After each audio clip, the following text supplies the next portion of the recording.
Welcome back dear. आज हम जो वीडियो स्टार्ट कर रहे हैं इसमें हम जो है आपको कूलम लॉ और इलेक्ट्रिक फील्ड से रिलेटेड बोर्ड में कैसे क्वेश्चन आएंगे, कैसे आए हुए हैं, वो डिस्कस करेंगे। बट ये वीडियो उन सब के लिए अच्छा है जो बच्चों ने अच्छी तैयारी कर रखी है, उनके लिए अच्छा स्कोरिंग करने के लिए है। और जिन बच्चों ने बिल्कुल भी नहीं पढ़ा है उनकी हेल्प हो जाएगी। और इस वीडियो के बाद 3 से 5 नंबर इस चैप्टर के आपके पक्के हो जाएंगे अगर आप ये वीडियो बहुत ध्यान से पढ़ते हैं, सुनते हैं। तो डेड श्योर हूँ मैं, इसमें कंफर्म बोल रहा हूँ मैं ये बात। तो कूलम लॉ पे आपने डेफिनेशन तो कूलम लॉ की पढ़ी है। इस पे ये फोर्स का फार्मूला आ जाता है, वैक्यूम में ये फार्मूला बन जाता है वैक्यूम का। और अगर उन्हीं चार्जेस को हम मीडियम में रख देते हैं तो एक फैक्टर और आ जाता है एप्सिलॉन आर का, 1/4πε0 Q1 Q2 upon R square. और मीडियम में हो जाता है 1/4πε0 epsilon R Q1 Q2 upon R square. Epsilon nought is known as permittivity of free space, permittivity of free space और वैक्यूम। इसकी डायमेंशंस होती हैं और इसकी यूनिट भी आएगी, coulomb square per newton per metre square.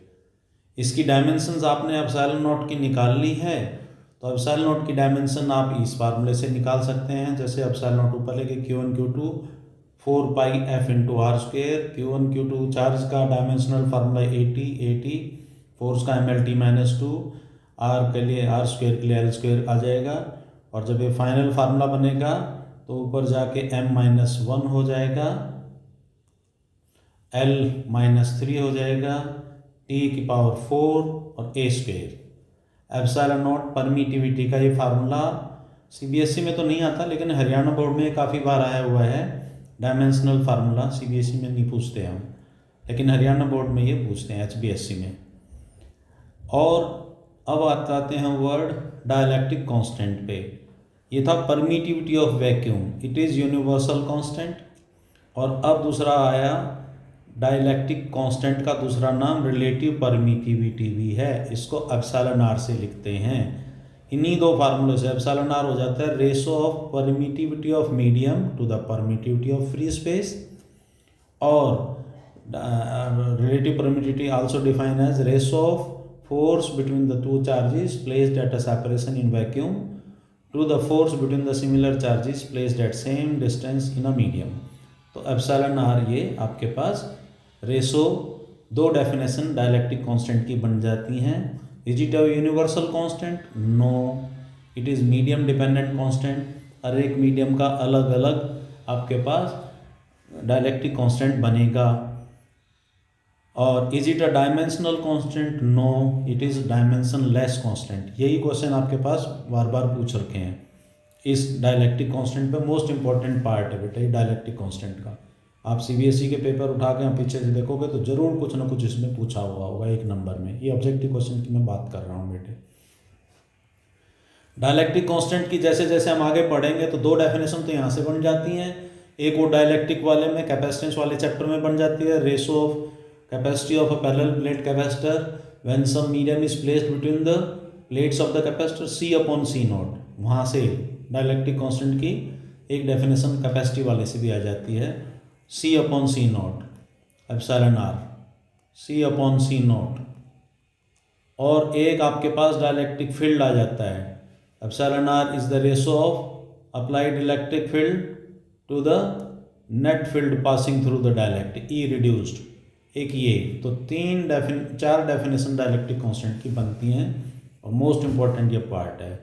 तो कूलम लॉ के हम जैसे एक फोर्स और आर में अगर हम ग्राफ बनाते हैं तो फोर्स और आर का graph F inversely proportional to R square, तो इस टाइप का ग्राफ बनता है प्रोपोर्शनल टू आर स्क्वायर। हम इसको फोर्स का जो है लाइन नीचे क्यों नहीं मिलाते आर में, बिकॉज आर को इन्फिनिटी करते हैं तब फोर्स 0 आती है। तो यहाँ तक ये क्वेश्चन आपसे पूछ सकते हैं। अच्छा, इसी कूलम लॉ पे आपसे मैंने सारे लिख रखे हैं बेटे, वो आपको हेल्प के लिए। Where will be the force between two charges be maximum in vacuum और मीडियम? देख सकते हैं आप, अपने आप ही देख लो यहाँ पे। फोर्स वैक्यूम में मैक्सिमम आएगी क्योंकि मीडियम में तो फोर्स जो होती है वैक्यूम का अपॉन एप्सिलॉन आर हो जाती है। तो force will be maximum in vacuum. Medium में फोर्स घट जाती है जितना उस मीडियम का डाइलेक्ट्रिक कांस्टेंट होता है। तो इस तरीके से ये आएगी, वैक्यूम में मैक्सिमम होगी। फिर ये बोर्ड में आए हुए क्वेश्चन है, force between two charges placed in vacuum, F Newton है तो F/3 हो जाए तो उसमें उसका डाइलेक्ट्रिक कांस्टेंट बताओ। वैक्यूम में F न्यूटन दे रखा है और किसी मीडियम में ले जाने से F/3 हो गया, तो अभी ऊपर आपने एप्सिलॉन आर को पढ़ा था, एप्सिलॉन आर FV/FM पढ़ा था आपने। तो यहाँ से आपको ये दे रखा है F न्यूटन है, तो एप्सिलॉन आर को क्या लिखेंगे F, और इसको क्या लिखा F/3, तो एप्सिलॉन आर घूम के ऊपर गया 3, तो 3 आ जाता है। तो इस तरीके से इसका सोल्यूशन ये 3 हो जाएगा, डाइलेक्ट्रिक कांस्टेंट 3 हो जाएगा। Find dielectric constant of the medium पूछा हुआ है, ये बोर्ड का क्वेश्चन है, ये एक नंबर के क्वेश्चन है ये। दूसरा है कि आप दो वैक्यूम में तो फोर्स F न्यूटन है, तो डिस्टेंस कैसे चेंज करें कि F/3 हो जाए। तो देखो आपको पता ही है, force inversely proportional to the square of the distance है। डिस्टेंस घटाओगे फोर्स बढ़ेगी, डिस्टेंस बढ़ाओगे फोर्स घटेगी। तो ये देख रहे हो आप, अगर ये फोर्स घटी है तो डिस्टेंस बढ़ा है। यहाँ पे force directly proportional to the magnitude of charges है, inversely proportional to the square of the distance है। यानी कि अगर फोर्स घट रही है तो डिस्टेंस बढ़ेगा। तो आप क्या ले लोगे, वैक्यूम में F न्यूटन थी किसी सेपरेशन पे, तो वो आप ले लोगे F मान लेंगे और उसको KQ1Q2/R² कर लोगे। पहली फोर्स F थी, ये इक्वेशन फर्स्ट लिख लोगे, मैं क्वेश्चन थर्ड को सॉल्व कर रहा हूँ।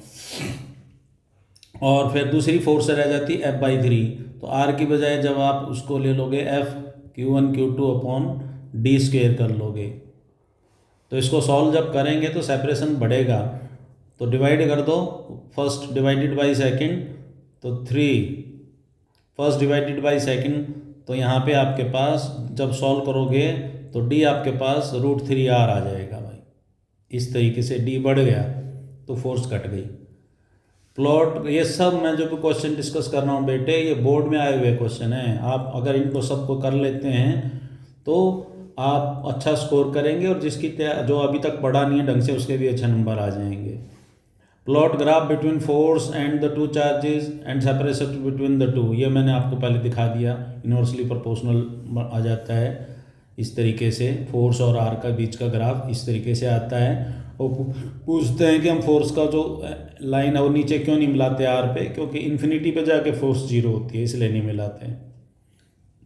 आपसे वो पूछ लेंगे इसका क्या मीनिंग है, Q1Q2 greater than 0। Q1Q2 greater than 0 का मतलब दोनों का प्रोडक्ट पॉजिटिव आ रहा है, या तो दोनों नेगेटिव हैं तो नेगेटिव इंटू नेगेटिव पॉजिटिव हो जाएगा, और या दोनों पॉजिटिव हैं तो जब सिमिलर चार्ज होंगे तो रिपल्सिव फोर्स होगी। तो इसको मैथमेटिकली Q1Q2 ग्रेटर देन 0 लिखा था, इसका मतलब है repulsive force. Q1Q2 less than 0 लिखा था, इसका मतलब है attractive force. Q1Q2 less than 0 का मतलब कोई एक चार्ज नेगेटिव है, ठीक है, कोई एक चार्ज नेगेटिव है। फिर आपके पास तो नेगेटिव अगर उनमें से एक है तो अट्रैक्टिव फोर्स होगी। तो मैथमेटिक्स को वो पूछेंगे कि भाई किस फॉर्म में। तो आपको बिल्कुल जो ध्यान से इस वीडियो को पढ़ेगा उसके सारे कंसेप्ट क्लियर होंगे, क्वेश्चन कैसे सॉल्व करना ये आ जाएगा आपको। फिर आपके पास पूछा right the expression for electric force in vector form. भाई वेक्टर फॉर्म में लिखने का आपने कराई है वो सारा vector form, KQ1Q2/R² into R cap आपके पास आ जाएगा। ये आपने कर रखा है वेक्टर फॉर्म में, Q1Q2/R² इसका खाली मैग्नीट्यूड है, R कैप इसकी डायरेक्शन भी देगा वेक्टर फॉर्म। हम वेक्टर फॉर्म में आपने पढ़ ही रखा है, डेरिवेशन कर रखी है, तो मैंने ये वेक्टर फॉर्म में इसलिए लिखवाया कि वेक्टर फॉर्म में लिखवाने का क्या फ़ायदा है। वेक्टर फॉर्म में लिखवाने का फ़ायदा ये है कि जब हमने वेक्टर फॉर्म लिखा तो ये डेरिवेशन के दौरान ये आया था बेटा कि एक्शन रिएक्शन न्यूटन का थर्ड लॉ को ओबे करता है कि दो चार्ज के बीच में जो फोर्स लग रही है, एक दूसरे पे जितना लगा रहा है दूसरा पहले पे उतना ही लगा रहा है। तो ये क्वेश्चन बोर्ड में आया हुआ है, two charges of 2 microcoulomb 8 microcoulomb placed at a separation in vacuum. अगर 8 माइक्रोकूलम 2 माइक्रोकूलम पे 1 न्यूटन का फोर्स लगा रहा है तो 2 8 पे कितना लगा रहा है। तो अभी आपने वेक्टर फॉर्म में लिखने का ये फ़ायदा देखा कि आपने ये देखा कि 8 2 पे जितना लगा रहा है 2 8 पे उतना ही फोर्स लगा रहा है, एक्शन रिएक्शन को ओबे करता है। State SI unit of charge coulomb की डेफिनेशन कई बार आई हुई है, कूलम की डेफिनेशन आप यहाँ से बना लेंगे, कूलम की डेफिनेशन आप ज़रूर याद कर लेना। कूलम इफ टू चार्जेस, ये हमने डिस्कस कर लिया, SI यूनिट हमने डिस्कस कर ली। अब ये आ जाता है क्वेश्चन ये कूलाम लॉ पे, the sum of 2 point charges is 7 microcoulomb, they repel each other with the force of 1 newton when kept 30 centimetre part in free space. का मतलब होता है vacuum. Find the value of each charge. तो ये आपको numerical दे दिया, 2 point charges का sum है Q1 plus Q2 is equal to 7 microcoulomb given है। दूसरा है जब वो 1 न्यूटन का दे repel each other with the force of 1 newton when placed 30 centimetre. तो आपको कूलम लॉ का फार्मूला लगाना है Q1 Q2 upon R square. देखिए जो वैल्यू अगर आप रख देते हैं तो आपको स्टेप वाइज नंबर मिलेंगे बोर्ड में। जो जो चीज़ दे रखी ये गिवन है, फोर्स कितना गिवन है ये आप वैल्यू रखते चले जाएं। फोर्स 1 न्यूटन गिवन है, निकालना क्या है, मैग्नीट्यूड ऑफ चार्ज निकालना है, क्यू निकालना है इस पे। आर आपको कितना दे रखा है, आर आपको 30 सेंटीमीटर। इस तरीके से जब आप करें तो आप जो न्यूमेरिकल में वैल्यू दे रखी है, अटेम्प्ट करने का तरीका है बेटे, जो न्यूमेरिकल में फिजिकल क्वांटिटी दे रखी हैं आप उन सब को मेंशन करें, आप उन सब को लिखेंगे। आर गिवन है 30 सेंटीमीटर को आप एसआई में बदलोगे तो 30 × 10⁻² मीटर गिवन है। 2 पॉइंट चार्ज का सम गिवन है, फोर्स 1 न्यूटन गिवन है, चार्ज की वैल्यू निकालनी है, फार्मूला। यहाँ तक भी अगर ये 2 नंबर का न्यूमेरिकल है तो आपको 1 नंबर या 1.5 नंबर यहाँ तक मिल जाएगा। आपने क्या क्या दे रखा है ये क्वेश्चन सॉल्व करने का तरीका है। आपने क्या क्या दे रखा है, क्या निकालना है। अब आप इनकी वैल्यू रख दो। के की वैल्यू आपको सबको पता है 9 × 10⁹ है, Q1 × Q2 अपॉन R आपको क्या दे रखा है 30 × 10⁻² होल स्क्वायर कर देंगे आप, 1 न्यूटन इधर से। तो Q1 Q2 का प्रोडक्ट इधर से आ गया, उसको आप इक्वेशन 1 में रख दोगे और इस तरीके से आप ये सॉल्व करनी आती हैं। 2 वेरिएबल की इक्वेशन, आपको 2 इक्वेशन आपके पास आ जाएंगी, एक ये Q1 Q2 का, और Q1 Q2 का प्रोडक्ट यहाँ से आ जाएगा। उनकी वैल्यू यहाँ पे निकाल के रखोगे तो आपके पास सॉल्व करके आप Q1 Q2 की वैल्यू निकाल सकते हैं। तो इस तरीके से न्यूमेरिकल बोर्ड का आप सॉल्व कर सकते हैं, ठीक है। फिर एक वर्ड आ रखा है प्रिंसिपल ऑफ सुपरपोजिशन। आपने पढ़ा हुआ प्रिंसिपल ऑफ सुपर, फोर्स एक वेक्टर क्वांटिटी है बेटे, तो प्रिंसिपल ऑफ सुपरपोजिशन ये कहा कि किसी चार्ज पे जब आप फोर्स निकालोगे तो ये वेक्टर सम होगा। अगर मान लिया इसकी नेबरिंग चार्जेस हैं Q1 Q2 Q3, Q1 F1 force लगा रहा है, Q2 F2 लगा रहा है, Q3 F3, तो ये ऐसे नहीं कि भी सीधा ऐड हो जाए, वो वेक्टोरियली ऐड करेंगे, जैसे वेक्टर वगैरह से ट्राइंगल ला या पैरेललोग्राम ला से होगा। तो प्रिंसिपल ऑफ सुपरपोजिशन का फिजिकल सिग्निफिकेंस भी वो पूछते हैं, what is the physical significance of principle of superposition. Principle of superposition का फिजिकल सिग्निफिकेंस ये है, it gives individual identity to the forces, means force between the 2 charges is not affected by the presence of third charge. 2 charge के बीच की force पे तीसरे charge का कोई असर नहीं रहेगा। जैसे Q0 Q1 के बीच में जो F1 है, Q2 रखने से F1 पे कोई फ़र्क नहीं पड़ा, Q3 रखने से F1 पे कोई फ़र्क नहीं पड़ा। तो ये प्रिंसिपल ऑफ सुपरपोजिशन। और इसमें बोर्ड में ये क्वेश्चन किस टाइप के आते हैं, ये आया हुआ ऑब्जेक्टिव क्वेश्चन की बात मैं कर रहा हूँ। फोर जो 1 नंबर में आपके पास है, force between 2 charges 8 microcoulomb and 5 microcoulomb separated at a distance in vacuum is दो चार्ज हैं 5 माइक्रोकूलम और 8 माइक्रोकूलम, उनको किसी सेपरेशन पे रखा, उनके बीच में 2 न्यूटन की फोर्स है। और अगर हम तीसरा चार्ज उनके बीच में रख देते हैं तो उन दोनों के बीच की फोर्स क्या होगी। तो अभी मैंने प्रिंसिपल ऑफ सुपरपोजिशन पढ़ा है, कोई फर्क नहीं पड़ेगा, उन दोनों के बीच की फोर्स तो वही रहेगी। तो ये प्रिंसिपल ऑफ सुपरपोजिशन के चलते हैं, ये आए हुए हैं क्वेश्चन सारे बोर्ड में। अब मोस्ट इंपॉर्टेंट टॉपिक है इलेक्ट्रिक फील्ड। बेटे बहुत आसान क्वेश्चन CBSE में आते हैं।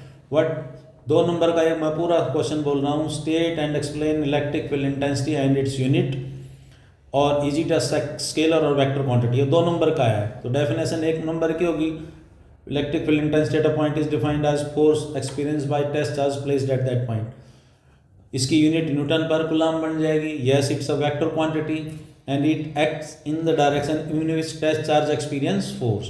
पॉजिटिव से अवे जाएगी और नेगेटिव के टूवर्ड्स आएगी। अगर सोर्स चार्ज पॉजिटिव है तो उसकी फील्ड लाइन उससे अवे जाएंगी, इलेक्ट्रिक फील्ड इंटेंसिटी की डायरेक्शन अवे होगी, और अगर सोर्स चार्ज नेगेटिव है तो उसके टूवर्ड्स होगी। ये आपने बहुत ध्यान से पढ़ना, 2 नंबर का क्वेश्चन बोर्ड में आया हुआ है और ऐसे ही क्वेश्चन आते हैं। खाली डेरिवेशन आपके पास पूछ लेगा, डेरिवेशन इलेक्ट्रिक फील्ड इंटेंसिटी की Q upon 4πε0r²। Electric field intensity की डेरिवेशन आपसे वो पूछ सकता है। और E inversely proportional to r² यहाँ पे, तो E भी एक वेक्टर क्वांटिटी है। तो अब मैं जैसे आप इलेक्ट्रिक फील्ड इंटेंसिटी जो तुमने ये कर लिया Q अपॉन 4πε0r², ये फार्मूला भी आ गया। अब वो न्यूमेरिकल जो हमने पहले छोड़ा था वो इलेक्ट्रिक फील्ड इंटेंसिटी के लिए जो निकालना होगा, तो ये ए बी सी पॉइंट हैं, 3 पॉइंट, इक्विलेटरल ट्रायंगल है, direction of electric field intensity, और वो निकालिए आप। कौन से +Q, ये बी पॉइंट पे +Q है और सी पॉइंट पे -2Q है, -2Q चार्ज है। तो ए पॉइंट पे ये ए इसकी वो हो जाएगी, साइड हो जाएगी। ए पॉइंट पे इलेक्ट्रिक फील्ड इंटेंसिटी की मैग्नीट्यूड भी निकालना है और डायरेक्शन भी निकालना है। तो +Q के कारण, भाई मैंने क्या बोला था भाई, +Q के कारण ये रिपेल होगा, इसको मान लेंगे E1, और -2 के कारण यहाँ पे टेस्ट चार्ज रख के देखेंगे वो रिपेल होगा। यहाँ पे -2 के कारण, Q के कारण इलेक्ट्रिक फील्ड इंटेंसिटी इधर आएगी बेटे, E1 E2 का मैग्नीट्यूड आप उस तरीके से निकाल लेंगे।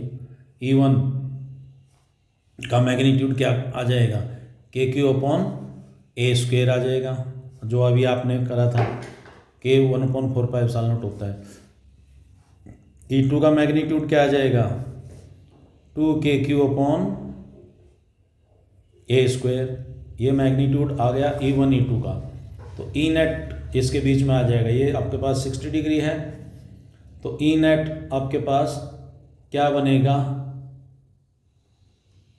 E नेट इस तरीके से बनेगा कोई। अब इसमें जो E नेट आपके पास वही फार्मूले से बनेगा, E1² + E2² + 2 E1 E2 cos theta,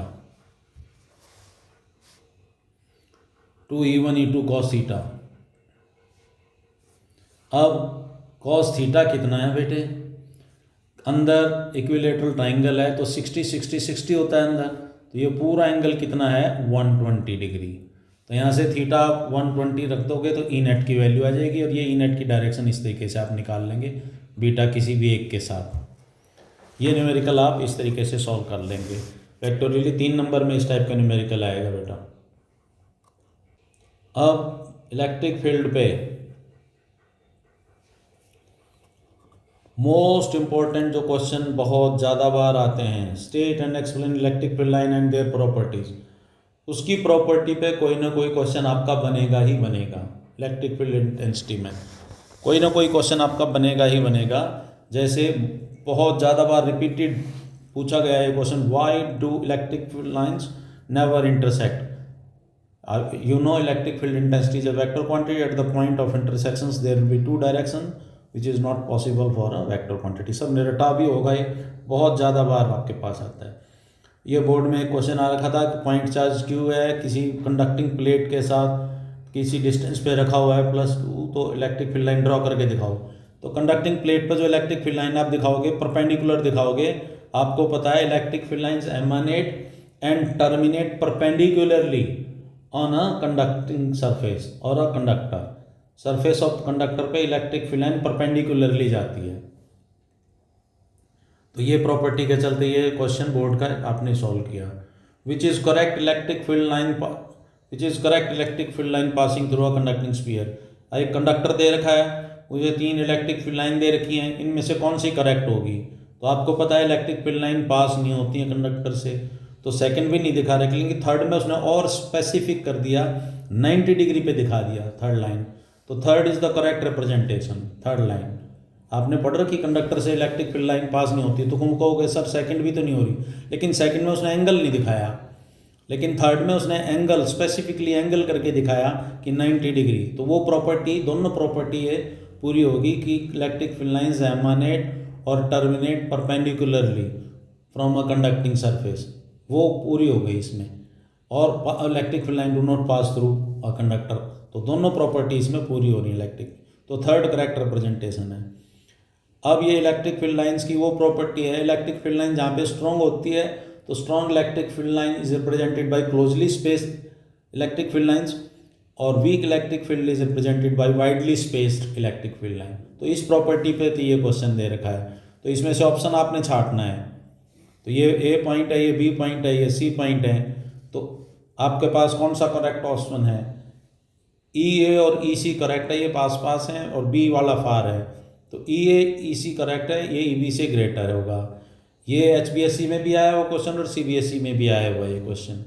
इस तरीके से आप ये ऑप्शन छांट सकते हैं कि बी पे सबसे वीक होगी, ए और ई सी पे दोनों पास पास दिखा रखी थी, क्योंकि यूनिफॉर्म इलेक्ट्रिक फील्ड मैंने बोला वीक इलेक्ट्रिक फील्ड को हम दिखाते हैं क्राउडेड इलेक्ट्रिक फील्ड लाइन से, और वीक इलेक्ट्रिक फील्ड को दिखाते हैं, स्ट्रॉन्ग इलेक्ट्रिक फील्ड को दिखाते हैं हम क्राउडेड इलेक्ट्रिक फील्ड लाइन से, और वीक इलेक्ट्रिक फील्ड को हम दिखाते हैं widely spaced electric field line से, और यूनिफॉर्म इलेक्ट्रिक फील्ड को हम दिखाते हैं, यूनिफॉर्म इलेक्ट्रिक फील्ड को हम equally spaced electric field line से दिखाते हैं। यूनिफॉर्म इलेक्ट्रिक फील्ड का मतलब है कि हर पॉइंट पे मैग्नीट्यूड और डायरेक्शन सेम है, हर पॉइंट पे मैग्नीट्यूड और डायरेक्शन सेम है, उसको हम यूनिफॉर्म इलेक्ट्रिक फील्ड बोलते हैं।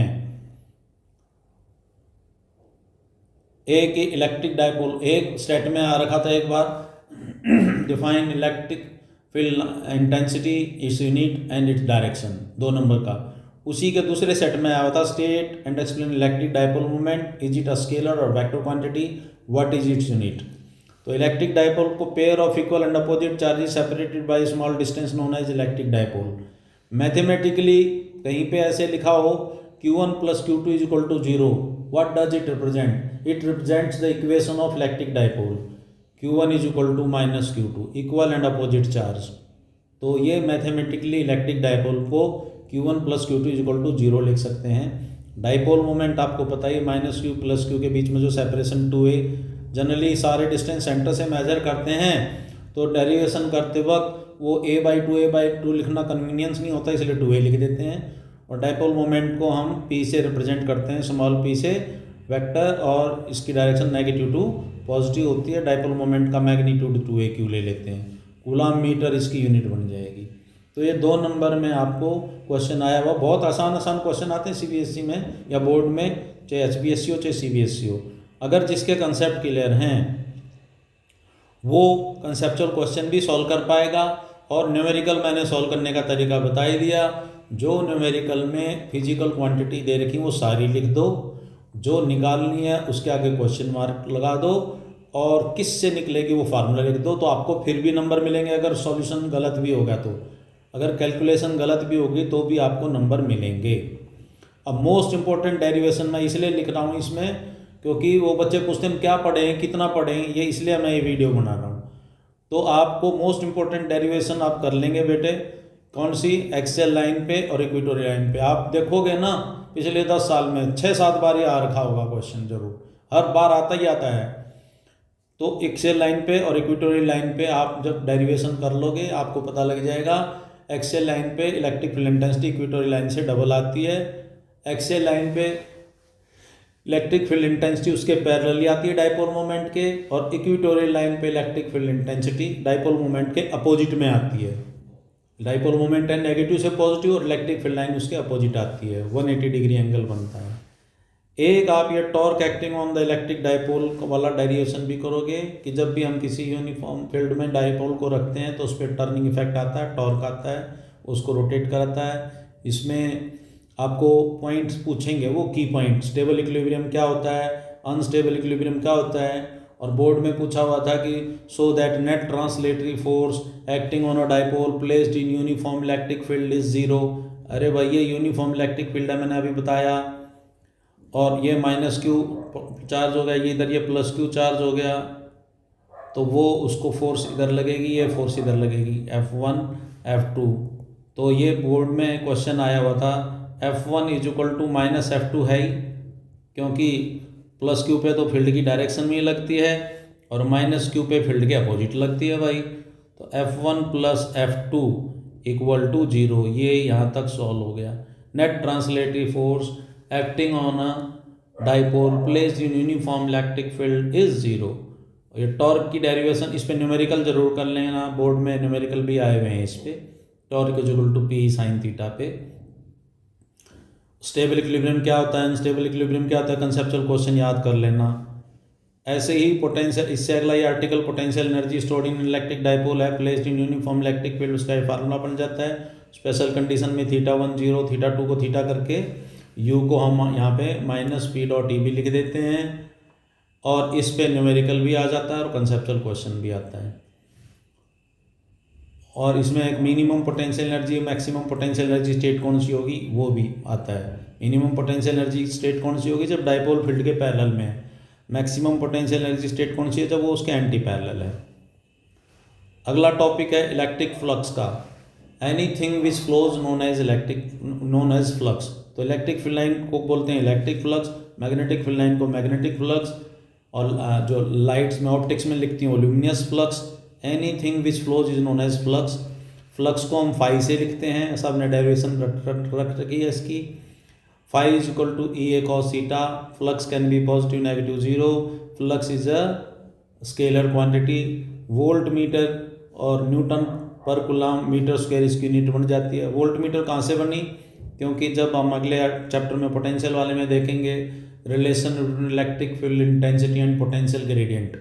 इलेक्ट्रिक फील्ड इंटेंसिटी का दूसरा नाम पोटेंशियल ग्रेडियंट भी होता है, तो V/L भी लिख लेते हैं। तो वोल्ट पर मीटर, और ये यहाँ पे मीटर स्क्वायर था तो मीटर से मीटर कट गया, वोल्ट पर मीटर। ये बोर्ड में क्वेश्चन एक बार आ रखा था कि वोल्ट मीटर किसकी यूनिट है, कौन सी फिजिकल क्वांटिटी की यूनिट है। तो वोल्ट मीटर इलेक्ट्रिक फ्लक्स की यूनिट है। फ्लक्स पॉजिटिव नेगेटिव जीरो होता है।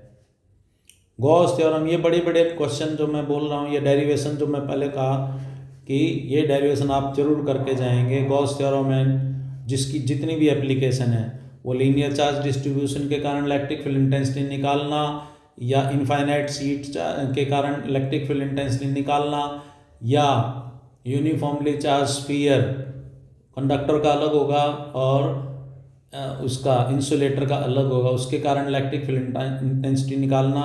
ये क्वेश्चन अगर आप लक्की हैं तो 5 नंबर में आ जाएगा, 5 या 6 नंबर में जो बड़े क्वेश्चन हैं उसमें, लॉन्ग आंसर क्वेश्चंस में ये आएगा। कंसेप्चुअल क्वेश्चन गॉस थ्योरम पे क्या क्या बन जाते हैं तुम देख सकते हो कि फ्लक्स इस बात पे डिपेंड करता है कि चार्ज कितना इनक्लोज है किसी क्लोज स्फीयर के अंदर, तो ये मीडियम पे डिपेंड कर रहा है चार्ज पे। इंडिपेंडेंट ऑफ द शेप और साइज, कहीं पे भी शेप और साइज पे डिपेंड नहीं कर रहा ये। तो ये बहुत ज़्यादा बार क्वेश्चन रखा, क्यों एक आर रेडियस के स्फीयर में इनक्लोज कर रखा है और फिर उसका स्फीयर का रेडियस हमने 2r कर दिया, तो उसके फ्लक्स पे क्या इफेक्ट पड़ेगा, नो इफेक्ट। जितना फ्लक्स अंदर से जा रहा है वही तो बाहर आ रहा है। तो ऐसे ऐसे क्वेश्चन आपसे पूछ सकते हैं। मैंने आपको इस वीडियो में कुछ न्यूमेरिकल जो आए हुए हैं बोर्ड में, और मैं ये समझता हूँ कि अगर आप इसको बहुत ध्यान से सुनेंगे और इसी पे स्टिक रहें, जो मैंने बताया कि डेरिवेशन याद कर लो, तो 3 से 5 नंबर आपके यहाँ तक डेड श्योर पूरे हो जाएंगे। इस वीडियो में 100% आएंगे, चाहे पेपर कोई सेट कर ले। तो ये मेरे को लगता है आप बहुत ध्यान से करें। जो बच्चे बहुत पढ़े हुए हैं उनको अच्छे नंबर लेने में हेल्प मिलेगी, और जिन्होंने बच्चों ने अभी तक पढ़ाई ढंग से नहीं की है, पेपर के दौरान बस खाली पास होना चाह रहे हैं, तो वो क्या क्या पढ़े हैं, इस तरीके से कंफ्यूज हो रहे हैं, उनको मैंने बता दिया कौन कौन सी डेरिवेशन आप कैसे करने हैं। और न्यूमेरिकल मैंने वो मेथड बता दिया, लास्ट में आंसर आप अपने आप निकाल सकते हैं। तो all the best for your exam. ऐसे मैं आगे वीडियो बनाता रहूँगा। इसका एक पार्ट और मैं बनाऊँगा पोटेंशियल और कैपेसिटेंस पे। लेकिन यहाँ तक भी अगर आप लक्की होंगे तो पूरे 8 नंबर का यूनिट है ये, तो 8 तो पूरे ना भी आए तो 3 से 5 तक इस यहाँ तक आ सकते हैं आपके नंबर, ये डेड श्योर है। Thank you very much, best of luck for your exam. Thank you.